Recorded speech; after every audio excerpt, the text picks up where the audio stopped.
Bonjour à vous, bienvenue sur Madi Conseil et Art. Nous sommes toujours dans notre série de vidéos Pourquoi consommer les produits de la ruche. Donc si vous n'êtes pas encore abonné, je vous invite à le faire afin de ne pas rater les prochaines vidéos.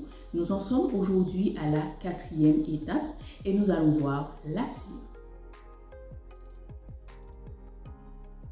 Premièrement, définition. La science lui donne le nom scientifique botanique Cira alba, comprenant la notion de blancheur, alba signifiant blanc en latin. Il faut noter que l'on compte en fait 4 sortes de cire au total. La cire jaune, servant de support aux alvéoles et sera récoltée à 7 endroits. La cire blanche, servant à fabriquer les cierges, les crèmes et bougies blanches. La cire noire qui sert à construire les rayons dans la ruche. Sa couleur plus foncée vient en effet de la propolis et des cocons qui restent après chaque naissance. La cire d'opercule qui sert exclusivement pour les opercules qui protégeront le miel dans les alvéoles du magasin de miel. Deuxièmement, fabrication et utilisation dans la ruche. La cire est fabriquée par les abeilles et plus précisément par les glandes cirières des jeunes ouvrières, à savoir 4 paires de glandes épidermales. Ces glandes sont situées sous l'abdomen et forment 8 miroirs ciliés. Elles vont libérer cette sorte de sueur ou sébum transparent entre le 3e et le 18e jour d'existence de l'insecte. Lorsque le sébum sort, il se présente sous forme d'écailles transparentes. À ces plaques s'ajouteront les caroténoïdes venant du pollen et de la propolis qui contribueront à une couleur plutôt jaune.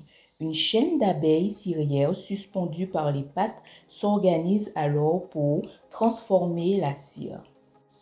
La plus basse fait sortir des écailles de ces glandes, puis les passe une à la suivante qui va les brosser et les polir avec ses pattes arrière avant de les mastiquer avec ses mandibules pour les ramollir et les utiliser jusqu'à la dernière abeille de la chaîne qui aplatit la cire pour constituer la fine paroi de chaque alvéole.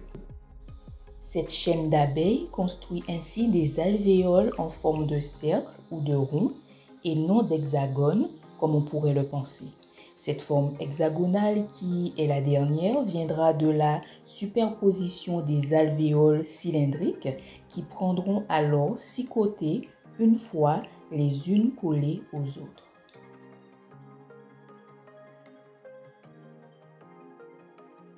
Troisièmement, composition. La composition de la cire varie encore une fois en fonction de la nourriture des abeilles. Elle contient 44% d'acides gras saturés, 13% d'acides gras monoinsaturés et 44% d'ester d'acides gras. Elle contient des traces de propolis, de pollen et d'autres molécules aromatiques qui lui donneront son parfum tout à fait singulier. Au total, on parle d'environ 50 composants, mais la cire peut aussi contenir jusqu'à 300 composants comme la propolis et la vitamine A. Quatrièmement, propriétés thérapeutiques. Pour soigner les sabots des chevaux. Encore aujourd'hui, les boules Kies sont fabriquées à partir de cire d'abeille naturelle.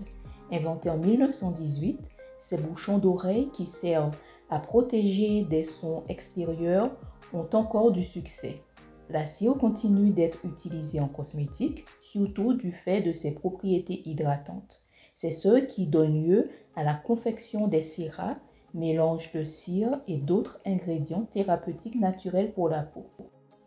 Vous trouverez la cire d'abeille sous forme de compresses à chauffer pour application directe sur la peau afin de soulager des douleurs articulaires, musculaires, rhumatismales et autres. Les pharmacies vendent aussi ce qu'on appelle des bougies d'oreille sous prescription médicale pour soigner les otites, les acouphènes et hyperacousie. Il est possible également de se procurer les boules Kies en pharmacie. Donc avec la cire, nous pouvons faire différents types de cérats Donc un sriracha, c'est quoi? C'est un mélange de cire avec un autre élément comme de l'huile essentielle, de l'huile végétale, etc. Donc moi, je vais vous partager le sriracha de Galien. Donc Galien, c'est qui? Autant Hippocrate est le père de la médecine, autant Galien, on dira, c'est le père de la pharmacie. Et c'est de lui que vient la forme galénique. Donc, son sriracha avant était composé de blanc de baleine, mais depuis 1982, comme la chasse à la baleine est interdite, donc le sriracha a été revisité. Voilà.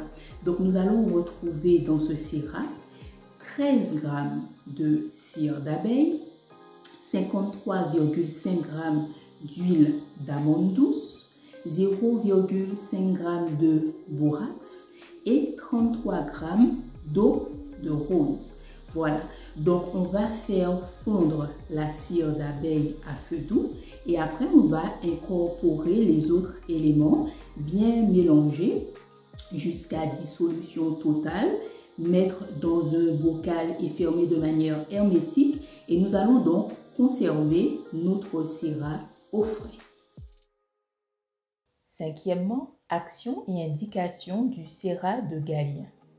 Il soulage les brûlures, apaise les irritations diverses de la peau, soulage les douleurs articulaires et rhumatismales, améliore et accélère la cicatrisation des plaies.